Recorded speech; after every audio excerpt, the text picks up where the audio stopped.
Senhor presidente, muito obrigado.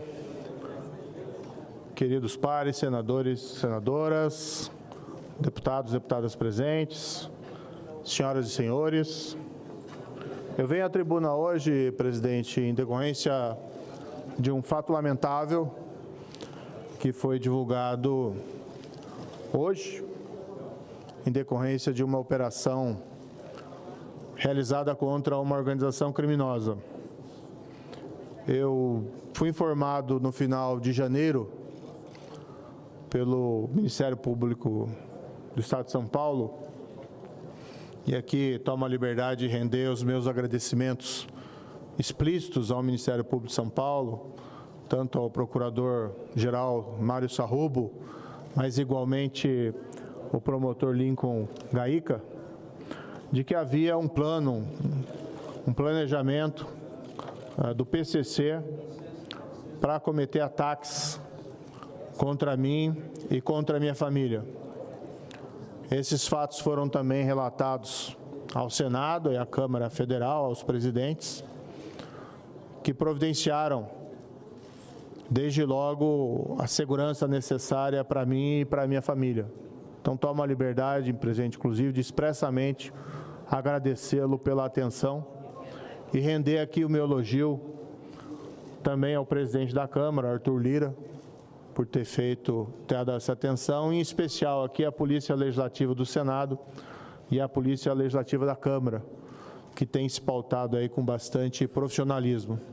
Tivemos também o apoio da Polícia Militar de São Paulo, da Polícia Militar do Paraná, aos quais também rendo aqui o meu agradecimento, respectivamente aos secretários de Segurança Pública, o capitão Derrite, de São Paulo, coronel Hudson, do Paraná, e aos governadores, o governador Tarcísio e o governador Ratinho Júnior, por providenciarem a escolta necessária. Quero aqui fazer um registro também, agradecimento à Polícia Federal, que fez o trabalho de investigação, depois que foi informado dos fatos, e que efetuou hoje a prisão de vários desses indivíduos. Não tenho, evidentemente, o detalhamento da investigação, mas o que me foi informado é que uma célula do PCC tinha esse planejamento de sequestrar a mim ou a minha família ou realizar esses ataques como uma forma de retaliação do trabalho que nós fizemos como juiz e principalmente como ministro da Justiça, quando nós somos duros contra o crime organizado. Providenciamos o isolamento das lideranças do PCC em presídios federais e, igualmente, mudamos o regime para que nós não tivéssemos mais comunicações com o mundo externo que não fossem monitoradas. E fizemos isso para proteger a sociedade. No começo de 2019, foi feito pelo governo anterior, com autorização do presidente Bolsonaro, inclusive, a transferência das lideranças do PCC para presídios federais, algo que, na verdade, devia ter sido feito lá desde 2006, quando aconteceram aqueles atentados em São Paulo. Eu quero aqui render uma homenagem também, presidente,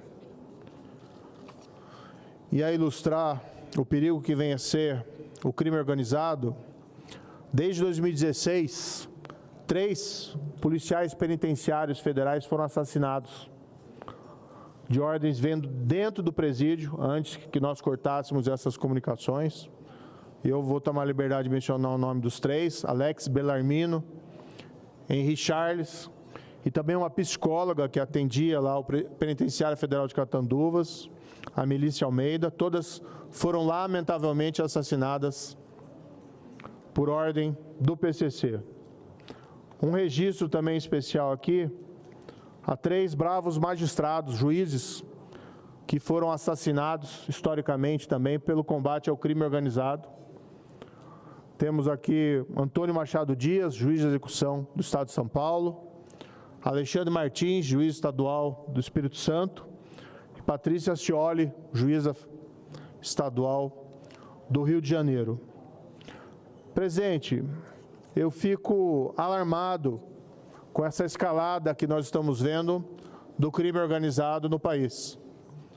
Estamos assistindo atônitos esses ataques à sociedade civil, à população civil, no Rio Grande do Norte, ataques que, na verdade, têm características terroristas, não é próprio de organizações criminosas assim procederem.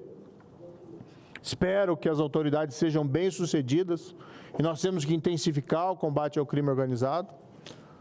E os fatos de hoje revelam uma ousadia que, se não maior, é igualmente assustadora.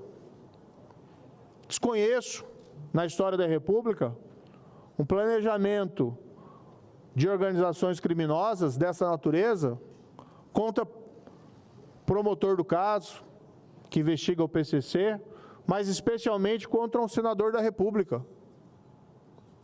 E a minha avaliação em relação ao crime organizado, ou nós os enfrentamos, ou quem vai pagar vão ser não só as autoridades, mas igualmente a sociedade.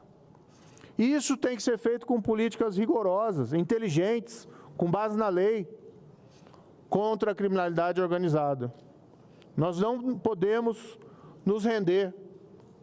Tive o apoio da minha esposa, deputada federal Rosângela Moro, que ora nos acompanha nesse evento, também ameaçada, simplesmente porque nós cumprimos o nosso dever com o país durante todo esse tempo, como juiz, depois como ministro, e ela sempre apoiando aqui as minhas iniciativas. Nós não podemos retroceder, presidente. Eu gosto de uma frase, na verdade é um sentido um pouco metafórico, mas se eles vêm para cima da gente com uma faca, a gente tem que usar um revólver. Se eles usam um revólver, nós temos que ter uma metralhadora. Se eles têm uma metralhadora, nós temos que ter um tanque, um carro de combate. Não no sentido literal, mas nós precisamos reagir às ações do crime organizado. E como deve o Senado e como deve o Congresso reagir, presidente? Com o que ele é próprio, que são leis para proteger não só as autoridades, mas os cidadãos. Eu tomei a liberdade de resgatar um projeto que eu já tinha faz tempo, da época do Ministério da Justiça, e retomar esse cargo, mandato de senador, me permitiu que eu reaproveitasse esse projeto, e protocolei hoje, e solicitaria aqui humildemente o exame pelos meus pares, e possivelmente nós pudéssemos aprová-lo rapidamente, que é um projeto muito simples. Tive a oportunidade de mostrá-lo a Vossa Excelência anteriormente e discutir com outras autoridades da República, que prevê a criminalização de um planejamento para a prática de atentados contra autoridades. Que nós temos hoje um quadro no qual se fez todo esse planejamento e muitas vezes a polícia fica tolhida de tomar qualquer ação antes que se inicie a tentativa da prática do crime, que coloca em risco as autoridades. Prevê também esse projeto, presidente, que as condenações, as penas desses processos sejam iniciadas em Presídio Federal de Segurança Máxima, que hoje é o melhor instrumento, o instrumento mais eficaz que nós temos para restringir a ação do crime organizado. Porque eles sabem, se transferidos para lá, para eles é o fim da linha, porque eles não têm mais comunicação com o mundo externo, que não seja monitorada. E até por isso que existe esse movimento de retaliação, porque os maiores líderes do crime organizado no país hoje se encontram recolhidos em presídios federais de segurança máxima. Uma parte. Senador Sérgio Moro, eu peço apenas, se Vossa Excelência puder, concluir o seu pronunciamento e daria a palavra pela ordem àqueles que desejam se pronunciar em relação a esse tema. Mas é porque só já o tempo terminou, não é possível mais uma parte. Mas Vossa Excelência pode concluir com calma e, na sequência, daria a palavra ao senador Magno. Eu pediria um pouco só de tempo adicional, dado a delicadeza desse assunto, que foge ao ordinário. Claro que aqui são discutidos muitos temas importantes, mas pediria apenas para poder me estender um pouquinho mais.